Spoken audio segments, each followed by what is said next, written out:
ವಿಜಯ್ ಕರ್ನಾಟಕ ವೀಕ್ಷಕರಿಗೆ ಸ್ವಾಗತ. ನಿಮ್ಮ ಡಾಕ್ಟರ್ ದೀಪಕ್ ಗುರುಜಿ ಮಾಡುವ ಪ್ರಣಾಮಗಳು. ಇವತ್ತಿನ ಸಂಚಿಕೆಯಲ್ಲಿ ನಾವು ಮಾತಾಡೋದಾದ್ರೆ ಸಪೋರ್ಟಿಂಗ್ ನಂಬರ್ ಅಂದ್ರೆ ಏನು, ಮತ್ತು ಯಾವ ರೀತಿ ಆ ಸಪೋರ್ಟಿಂಗ್ ನಂಬರ್ನ ನಾವು ಕಂಡುಹಿಡಿಯುವಂಥದ್ದು, ಅಥವಾ ಯಾವ ರೀತಿ ಭಾಗ್ಯಾಂಕ ಅಂತ ಕರಿತೀವಿ, ಮೂಲಾಂಕ ನಿನ್ನೆ ಎಪಿಸೋಡಲ್ಲಿ ತಿಳ್ಕೊಂಡಿದ್ದೀವಿ ನಾವು, ಅಥವಾ ಬರ್ತ್ ನಂಬರ್ ಯಾವ ರೀತಿ ಹುಡ್ಕೋದು ಅಥವಾ ಕಂಡುಹಿಡಿಯೋದು ಅಂತ ತಿಳ್ಕೊಂಡಿದ್ದೀವಿ. ಅದೇ ರೀತಿ ಇವತ್ತು ನಾವು ಸಪೋರ್ಟಿಂಗ್ ನಂಬರು ಅದನ್ನು ಯಾವ ರೀತಿ ಕಂಡುಹಿಡಿಯುವಂಥದ್ದು, ಮತ್ತು ಅದರ ಪ್ರಭಾವ ಯಾವ ರೀತಿ ಬೀಳುತ್ತೆ ನಮ್ಮ ಲೈಫಲ್ಲಿ, ಮತ್ತು ನಮ್ಮ ಜೀವನದಲ್ಲಿ ಯಾವ್ಯಾವ ರೀತಿ ಸಮಸ್ಯೆಗಳನ್ನ ಆ ನಂಬರ್ ಏನಾದ್ರು ಆಪೋಸಿಟ್ ಇದ್ದರೆ ಎದುರಿಸ್ಬೇಕಾಗ್ತದೆ. ಸೊ ಅದ್ರ ಬಗ್ಗೆನೂ ಮಾಹಿತಿನ ಕೊಡ್ತೀವಿ ಸ್ನೇಹಿತರೆ. ಬನ್ನಿ ಇವತ್ತಿನ ಎಪಿಸೋಡಲ್ಲಿ ಯಾವ ರೀತಿ ಆ ಸಪೋರ್ಟಿಂಗ್ ನಂಬರ್ ಕಂಡುಹಿಡಿಯೋದನ್ನ ತಿಳ್ಕೊಳ್ಳೋಣ. ಸ್ನೇಹಿತರೆ, ಈಗ ಡೇಟ್ ಆಫ್ ಬರ್ತ್ ನೋಡಿ 1/10/1982 ಅಂತ ಎಕ್ಸಾಂಪಲ್ನ ತೊಗೊಂಡಿದ್ದೀವಿ. ಸೊ ಇದು 1 ಆ್ಯಡ್ ಮಾಡ್ಕೊಳ್ಳಿ, plus month number 1 + 0 again 1 add ಮಾಡ್ಕೊಳ್ಳಿ. 19 ಅಂದರೆ 10, 8 + 2 ಅಂದರೆ ಅದು ಕೂಡ 10 ಅಂದರೆ 20 ಆಗುತ್ತೆ. ಸೊ ಇದನ್ನು ಕೂಡ ಆ್ಯಡ್ ಮಾಡ್ಕೊಳ್ಳಿ. ಸೊ ಟೋಟಲ್ ಎಷ್ಟಾಯಿತು ನಿಮಗೆ? 1 + 1 + 2 + 0 ಅಂದರೆ ಅದು ಕೂಡ ಆ್ಯಡ್ ಮಾಡ್ಕೊಬೇಕಾಗುತ್ತೆ.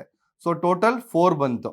ಅಂದರೆ ಕಾಂಬಿನೇಷನ್ ಏನಾಗುತ್ತೆ ಇಲ್ಲಿ, ಬರ್ತ್ ನಂಬರ್ ಬಂದು ನಿಮಗೆ 1 ಆಗ್ತದೆ, ಕಾಂಬಿನೇಷನ್ ನಂಬರ್ ಬಂದು 4 ಆಗುತ್ತೆ. ಅಂದರೆ ಅರ್ಥ ಏನು, 1 + 4 ಕಾಂಬಿನೇಷನ್ ಬಂತು ಇಲ್ಲಿ. ಅರ್ಥ ಆಯ್ತಲ್ಲ? ಸೊ 1 + 4 ಕಾಂಬಿನೇಷನ್ ಆಯಿತು. ಈಗ ಅದೇ ಕಾಂಬಿನೇಷನ್ ನೋಡಿ, ಇಲ್ಲಿ 19 ಅಂತ ಮಾಡ್ತೀನಿ. 19 ಅಂತ ಮಾಡಿದ್ರೆ 1 + 9 ಅಗೇನ್ 1 ಅಂತಲೇ ಬರುತ್ತೆ. ಅರ್ಥ ಆಯ್ತಲ್ಲ? ನಿಮ್ಗೆ ಡೌಟ್ ಇದ್ದರೆ ಪ್ಲಸ್ ಇಲ್ಲೂ +9 ಅಂತ ಮಾಡ್ಕೊಬೋದು. ಮಾಡ್ಕೊಂಡ್ರೂ ಕೂಡ ಏನಾಗ್ತದೆ, ಸೇಮ್ ಕಾಂಬಿನೇಷನ್ ಸೇಮ್ ಟೋಟಲೇ ಬರ್ತದೆ ನಿಮಗೆ. 1 + 9 10 ಆಯಿತು, 10 + 1 11 ಆಯಿತು, 11 + 20 22 ಆಯಿತು. ಸೊ 22 2 + 2 ಏನಾಯಿತು, ಅಗೇನ್ 4 ಬಂತು. ಸೊ ಈ ರೀತಿ ನೀವು ಯಾವುದೇ ರೀತಿ ಕನ್ಫ್ಯೂಷನ್ಸ್ನ ಮಾಡ್ಕೊಂಬಿಡಿ. ಯಾವುದೇ ಬರ್ತ್ ನಂಬರ್ ಅದು ಕೂಡ ಸಿಂಗಲ್ ನಂಬರ್ಗೆ ಕನ್ವರ್ಟ್ ಮಾಡ್ಕೊಬೇಕು. ಎಲ್ಲ ಟೋಟಲ್ ಮಾಡಿದ್ರೆ ನೋಡಿ, 1 + 9 + month number 1 plus year number 20. So ಎಲ್ಲ ಟೋಟಲ್ ಮಾಡಿದ್ರೆ ಏನಾಯಿತು, 22 ಆಯಿತು. 22 ಅಲ್ಲೂ ಕೂಡ 2 + 2 ಅಗೇನ್ 4 ಅಂತಲೇ ಬಂತು. ಸೊ ಈ ರೀತಿ ಒಂದು ಬರ್ತ್ ನಂಬರ್, ಸಪೋರ್ಟಿಂಗ್ ನಂಬರ್ ಎರಡೂ ಯಾವ ರೀತಿ ಕಂಡುಹಿಡಿಯೋದು ಅಂತ ತಿಳಿಸ್ಕೊಟ್ಟಿದ್ವಿ.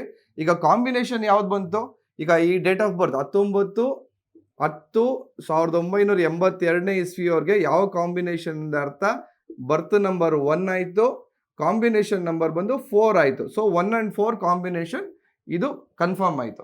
ಸೊ ಇದೇ ರೀತಿ ನಿಮ್ಮ ಡೇಟ್ ಆಫ್ ಬರ್ತ್ಗಳನ್ನ ತೆಗೆದು ಈ ರೀತಿ ಕಾಂಬಿನೇಷನ್ಸ್ನ ಕಂಡುಹಿಡೋದನ್ನು ತಿಳ್ಕೊಬೇಕಾಗ್ತದೆ.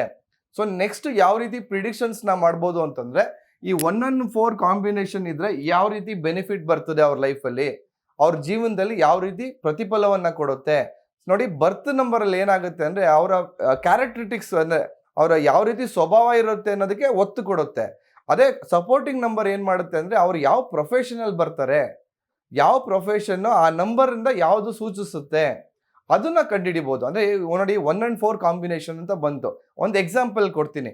ಎಲ್ಲರೂ ಅದೇ ಥರ ಆಗಬೇಕು ಅಂತಿಲ್ಲ. 1ನೇ ನಂಬರ್ ಅಂದರೆ ನಾವು ಏನು ಹೇಳ್ತೀವಿ, ರಾಜ ಅಂತ ಅಂತೀವಿ. 4ನೇ ನಂಬರ್ ಅಂದರೆ ಏನಂತೀವಿ ನಾವು, ಗೂಂಡ ಅಂತ ಅಂತೀವಿ.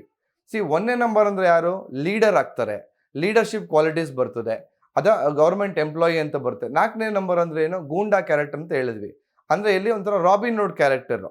ಸೊ ಇಲ್ಲಿ ಒಂದು ಕಡೆ ಧೈರ್ಯ, ಒಂದು ಕಡೆ ಅಧಿಕಾರ, ಎರಡೂ ಸೇರಿದ್ರೆ ಏನಾಗ್ತದೆ, ಒಂದು ಒಳ್ಳೆ ಪೊಲಿಟಿಷಿಯನ್ ಆಗ್ತಾರೆ. ಅಂದರೆ ನೋಡಿ, ಈ ಸ್ವಭಾವ 1ನೇ ತಾರೀಕ್ದು ಕ್ಯಾರೆಕ್ಟರಿಸ್ಟಿಕ್ಸು, 4ನೇ ತಾರೀಕ್ದು ಪ್ರೊಫೆಷನಲಿಸಮ್ದು. ಸಪೋರ್ಟಿಂಗ್ ನಂಬರ್ ಕ್ಯಾರೆಕ್ಟರಿಸ್ಟಿಕ್ಸ್ ಏನು ಅದು. ಸೊ ಒಳ್ಳೆ ಅಧಿಕಾರನೂ ಕೊಡಬೇಕು, ಒಳ್ಳೆ ಪೊಲಿಟಿಷಿಯನ್ ಆದವನಿಗೆ ಒಳ್ಳೆ ರೀತಿ ಈ ದೇಹಬಲ, ಭುಜಬಲ, ಒಳ್ಳೆ ತಲೆನೂ ಇರಬೇಕು, ಜೊತೆಯಲ್ಲಿ ಅವ್ರಿಗೆ ಅದನ್ನು ತಕ್ಕಂಥ ಲೀಡರ್ಶಿಪ್ ಕ್ವಾಲಿಟೀಸ್ ಇರಬೇಕು. ಸೊ 1 and 4 ಕಾಂಬಿನೇಷನ್ ಯಾರು ಹುಟ್ಟಿದ್ರೆ ಒಳ್ಳೆ ಪೊಲಿಟಿಷಿಯನ್ ಆಗೋದಕ್ಕೆ ಸೂಕ್ತ ಅಂತ ಹೇಳ್ಬೋದು. ಸೊ ಇದೇ ರೀತಿ 1ರಿಂದ 9 ನಂಬರ್ಗೆ 81 ಕಾಂಬಿನೇಷನ್ಸ್ ಬರ್ತದೆ.